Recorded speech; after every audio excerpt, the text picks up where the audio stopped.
சிவப்பு தோல் தான் நடிகைகளுக்கு சக்சஸ் அப்படின்னு நினைச்ச சினிமா அகராதிய தவிடு பொடியாக்கிய பெண் தான் சில்க்.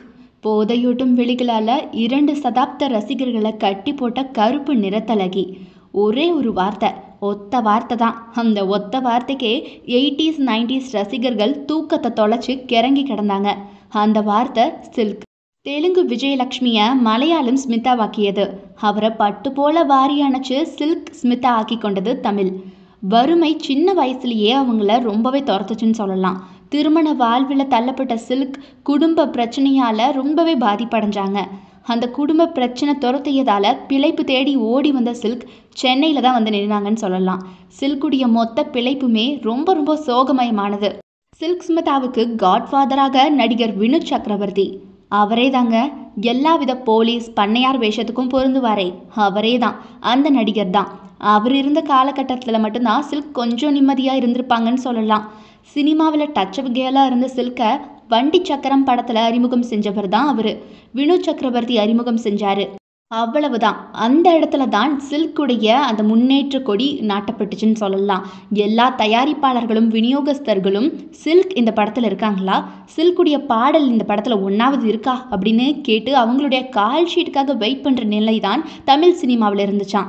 இது மட்டும் கிடையாது, ரஜினி கமல் போன்ற பெரிய பெரிய நடிகர்கள் எல்லாம் கோலோச்சிய அந்த காலகட்டத்திலேயே சில்க் ஸ்மிதா அப்படிங்கிற ஒற்றை பெண்மணி தன் பக்கமாக மொத்த தென்னிந்திய திரைத்துறையையும் பார்க்க வச்சாங்க அப்படின்னு சொன்னால் எவ்வளோ சிலிர்ப்பாக இருக்குல்ல. ரொம்பவே நாட்டுப்புறமாக தெலுங்கு மட்டுமே பேசிய விஜயலட்சுமிக்கு தமிழும் ஆங்கிலமும் நடனமும் கற்றுக் கொடுத்து நடிகையாக்கியதில் வினோத் சக்கரவர்த்தி மற்றும் அவருடைய மனைவிக்கு பெரும் பங்கு இருக்குது அப்படின்னு சொல்லலாம்.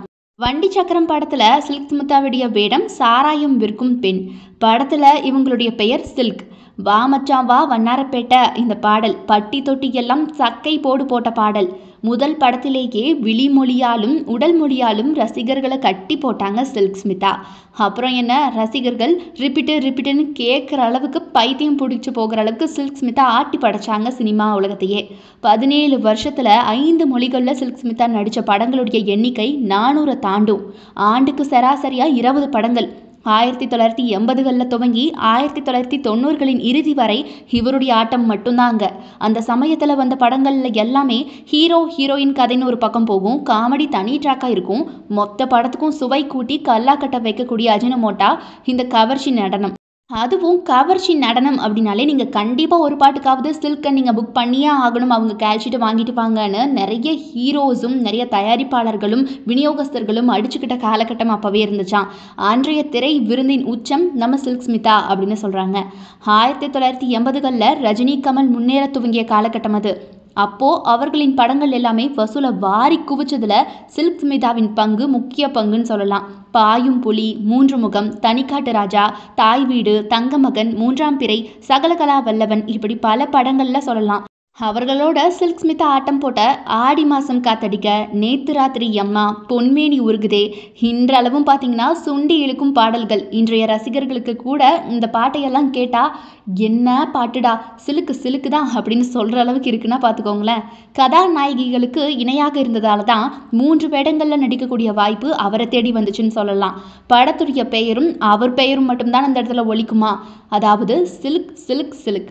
1983ஆம் ஆண்டில் மட்டும் 45 படங்களில் நடித்து புதிய சாதனையே படைச்சாங்களா சில்க். அதுபோக கவர்ச்சிக்குள்ளே மட்டுமே அவங்கள கட்டணம் கட்டிட முடியாது.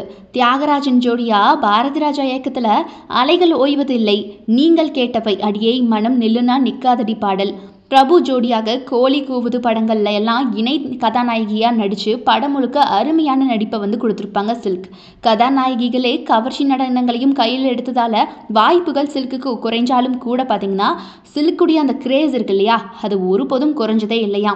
என்னதான் பல முன்னணி கதாநாயகிகள் அந்த காலகட்டத்தில் உருவானாலும் கூட சில்க் இருக்காங்களா இந்த படத்தில், சில்க் இந்த ஹீரோ கூட நடிச்சிருக்காங்களா, இந்த படத்தில் சில்குடைய பாட்டு வருமா, சில்க் டான்ஸ் ஆடுவாங்களா அப்படின்னு கேட்டு ரசிகர்கள் அந்த சீடியை வாங்கிட்டு போகிற அளவுக்கு தான் இருந்துச்சா அன்றைய காலகட்டம்.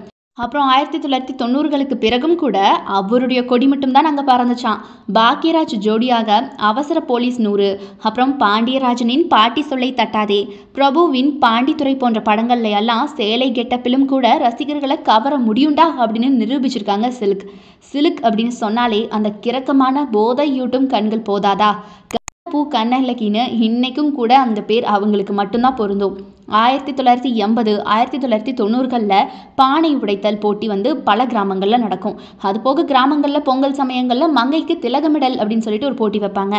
சுவரில் ஒரு நடிகையுடைய படத்தை ஒட்டி வச்சு கண்களை கட்டிட்டு சரியாக நெற்றியில் பொட்டு வைக்கணும்னு சொல்லுவாங்க. அதாவது ஒரு நபருக்கு கண்ணை கட்டிகிட்டே அந்த நடிகைக்கு சரியான இடத்துல நீங்கள் பொட்டு வைக்கணும் நெத்தியில். ஸோ இப்படி இந்த போட்டியில் எல்லாமே தவறாமல் போஸ்டர் படங்களில் இடம் பிடிக்கக்கூடிய நடிகை சில்க் ஸ்மிதா தானா. அதுலேயும் அன்றைய இளசுகளுக்கு இப்படி ஒரு போட்டியில் சில்க் ஸ்மிதாவுடைய போஸ்டரை ஒட்டி அதை பார்க்குறதே ஒரு தனி கிக் அப்படின்னு சொல்கிறாங்க. ஒரு தென்னிந்திய நடிகையுடைய வாழ்க்கை வரலாற்றை 3 மொழிகளில் படமாக எடுக்க முடியும். அதுவும் அந்த 3 மொழி படங்களுமே பிளாக் பஸ்டர் ஹிட் அடிக்கும் அப்படின்னா அது வேற யாருடைய வரலாற்று படமாக இருக்க முடியும்? நம்ம சில்குடைய படமாக மட்டும்தான் இருக்க முடியும். அந்த அளவுக்கு எவராலையுமே மறக்க முடியாதவர் தான் சில்க் ஸ்மிதா. 1980 1990களின் முன்னணி நாயகர்கள் அத்தனை பேருடைய படங்கள்லையும் நடித்து ஒட்டுமொத்த சினிமா ரசிகர்களையும் கட்டி போட்ட சில்குடைய சொந்த வாழ்க்கை ரொம்ப ரொம்ப சோகமானதாக தான் இருந்திருக்கு. உள்ளுக்குள்ளே புழுங்கிக்கிட்டே வெளியில் ரசிகர்களை மகிழ்ச்சி படுத்திய சில்க் ஸ்மிதா 35வது வயதில் செஞ்சுக்கிட்டாங்க அப்படிங்கிறது தான் மிகுந்த கொடுமையான சோகமான விஷயமே இந்த இடத்துல.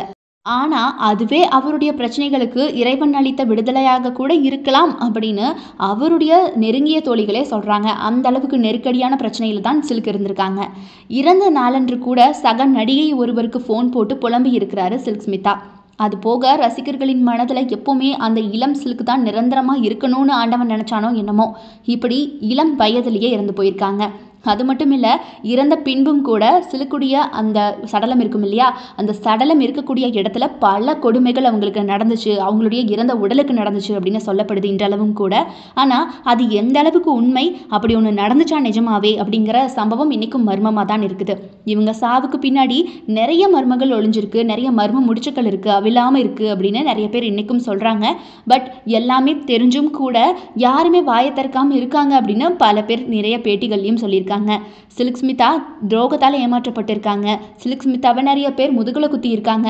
அதனால தான் சில்க் ஸ்மிதா இப்படி ஒரு முடிவுக்கு வந்திருக்காங்க அப்படின்னு பல பேரும், இன்னும் சில பேரோ அவங்க கூட நெருங்கிய தோழர்களா இருந்தவங்களே இல்லை கண்டிப்பாக சில்க் ஸ்மிதா இப்படி பண்ணியிருக்க மாட்டாங்க, தன்னுடைய வாழ்க்கையை தன் கையாலேயே முடிச்சிருந்திருக்க மாட்டாங்க, இதுக்கு பின்னாடி யாரோ இருக்காங்க கண்டிப்பாக அப்படின்னு சில பேரும் சொல்லிட்டு இருக்காங்க.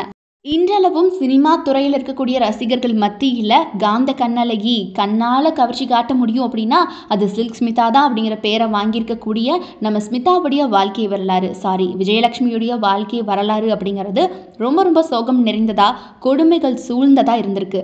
ஊருக்கு கவர்ச்சி வேடத்தையும் வீட்டில் தன் மனதளவில் குழந்தைத்தனத்தோடையும் வளம் வந்த சில்க் ஸ்மிதா இன்னைக்கு இல்லை. இவங்க மறைஞ்சு 25 ஆண்டுகளுக்கும் மேலாயிடுச்சு. இப்படி இத்தனை ஆண்டுகள் கடந்தாலும் சினிமா ரசிகர்கள் மறக்காத 3 எழுத்து மந்திரம்தான் சில்க்.